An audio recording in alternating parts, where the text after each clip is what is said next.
A legislação, quando você sofre uma alteração, ela traz uma situação jurídica nova e que às vezes vai acabar se adequando com base em julgados, né, no decorrer do tempo. Então, nem toda situação jurídica é segura sempre. É muito raro que ela seja. No entanto, o que aconteceu com a reforma é que a redação da lei não foi feita de uma maneira tecnicamente cuidadosa. Ela foi realmente feita a toque de caixa, né? Sem entrar no mérito, é bom, é ruim, não. Mas assim, do ponto de vista estritamente técnico-jurídico, a redação não está boa. Pegou situações em que você tentou falar uma coisa, mas na realidade o que está escrito não é bem aquilo. Você pegou pontos que vão gerar discussões constitucionais, né? Eu não vejo uma grande inconstitucionalidade, mas em alguns pontos pode existir sim. Isso vai demorar 2, 3, 4, 5 anos para ser julgado, tirando as ações diretas de inconstitucionalidade que já estão tramitando, né, que são mais específicas. Você tem uma situação de criação de contratos novos que as pessoas, de repente, para aplicar, vão ter que dar uma estudada, e se não estudar com cuidado vai gerar uma situação de insegurança. Então, trouxe uma necessidade de um estudo cuidadoso, técnico, para uma aplicação mais segura, né? Mas a insegurança se mantém, com certeza. Bem, em termos de insegurança jurídica, o impacto foi desastroso, porque a reforma trabalhista veio para elucidar inúmeros casos que, na verdade, esses inúmeros casos se multiplicaram em virtude das inúmeras dúvidas que surgiram pós-reforma trabalhista. A MP 808 tinha vindo para terminar com alguns pontos lacunosos, vamos dizer, nesse sentido, no que tange a reforma trabalhista inicialmente aprovada. Mas agora todas aquelas incertezas e inseguranças, que já eram poucas, voltaram. Parece-me que o Congresso Nacional está para editar um decreto presidencial para que os assuntos que foram abordados pela medida provisória voltem, mas isso não será a solução dos problemas.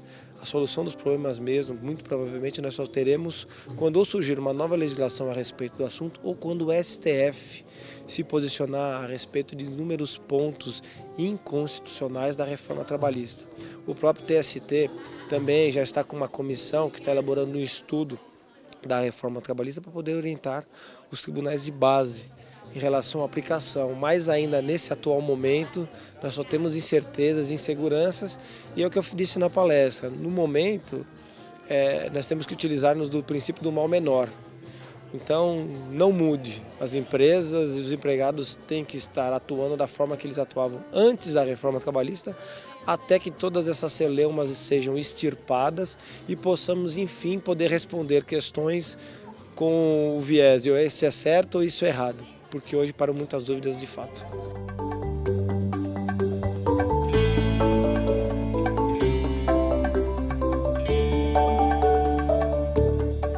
O trabalho intermitente, ele surge, o que eu vejo, mais por uma tentativa de regularização desses contratos que hoje são os bicos. Né? Então, o chapa que carrega mercadoria, o pessoal que entrega panfleto, o propagandista que vai no supermercado, e é de vez em quando, né? Então, são essas situações. Eu acho que a definição está na palavra, né? Intermitência. Ela não tem nem sequer uma regra, ainda que eu tenha, por exemplo, se eu trabalho 2 vezes por semana, eu trabalho 1 vez por semana, mas eu sei que eu trabalho 1 vez por semana sempre, isso não é intermitente. Intermitente, assim, eu não sei se nem quando eu vou trabalhar. Ele vai me chamar se e quando ele precisar. Isso é intermitente, isso é da essência da intermitência.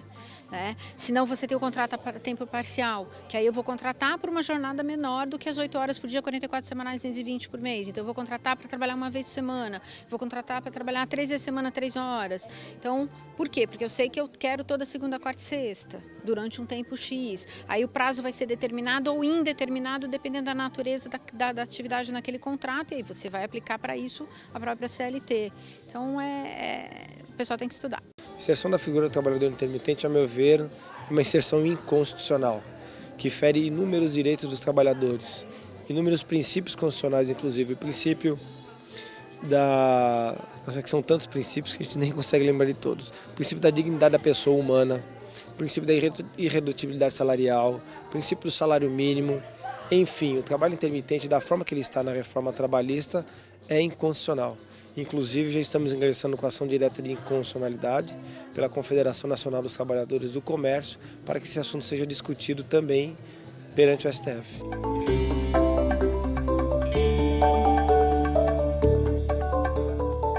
Vai forçar um fortalecimento e um amadurecimento das relações sindicais. Eu acho que tanto as entidades sindicais profissionais como patronais, elas estão sendo chamadas à responsabilidade, né? Vão ter que ser muito cuidadosos na estruturação, inclusive formal dos acordos, para que não haja um problema de nulidade. Mas eu acho que é muito importante, sim. Eu sempre preguei que não dá para você alterar o direito do trabalho sem você ter uma questão sindical bem resolvida. A estrutura sindical nossa vai atrapalhar muito isso, eu tenho certeza, mas que também precisaria ser mudada, mas não mudou. Então a gente tem que lidar com o que a gente tem hoje, mas eu acho muito importante, sim. A prevalência do negociado, se o sindicato for atuante, se o sindicato estiver trabalhando em prol do direito dos trabalhadores, isso pode vir a contribuir. O duro é que nós estamos num momento sindical brasileiro muito delicado e nós sabemos que existe uma proliferação de sindicatos que não necessariamente vêm para defender o trabalhador, e sim com intuitos escusos. Porém, não é, como eu posso dizer, não é com a constitucionalidade da reforma trabalhista que esse problema será resolvido. Esse problema tem que ser abordado de uma outra forma, que a gente não vê nos bastidores do Congresso Nacional.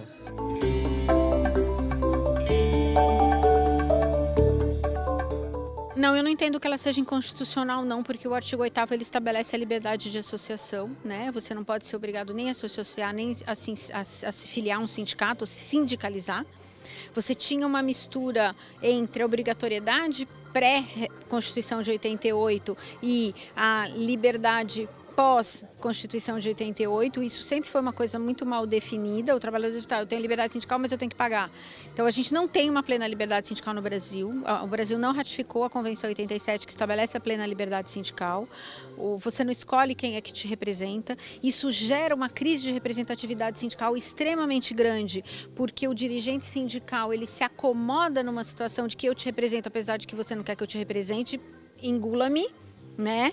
Então eu acho que a facultatividade talvez gere isso, terminar sim com sindicatos que realmente não são representativos e num segundo momento gerar o fortalecimento dos que realmente forem representativos. Facultatividade ela é inconstitucional, porque já existem mais de 36 precedentes no STF dizendo que a contribuição sindical é imposto, tem natureza parafiscal, não só sob o ponto de vista formal, porque ela foi retirada o imposto através de lei complementar, mas também no ponto de vista da inconstitucionalidade material, porque essa facultatividade, como eu disse, ela fere princípios consagrados no direito constitucional, o princípio da vinculação sindical, o princípio do enquadramento por categoria, porque sindicato não é associação, o sindicato desempenha um munus público em favor dos seus representados.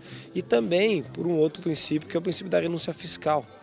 Porque se nós formos analisar o governo, na Lei de Diretrizes Orçamentárias de 2008, ele incluiu 470 milhões de reais a ser revetido por FAT, oriundo da contribuição sindical. E em novembro nós tivemos a Lei da Reforma Trabalhista, que ao tornar a contribuição facultativa, ela extinguiu o imposto sindical. Então acho que esses são os três pilares que serão analisados pelo STF, seja liminarmente pelo relator ministro pelo ministro Fachin, ou quando o tema for levado ao plenário. O duro nós não sabemos quando isso acontecerá.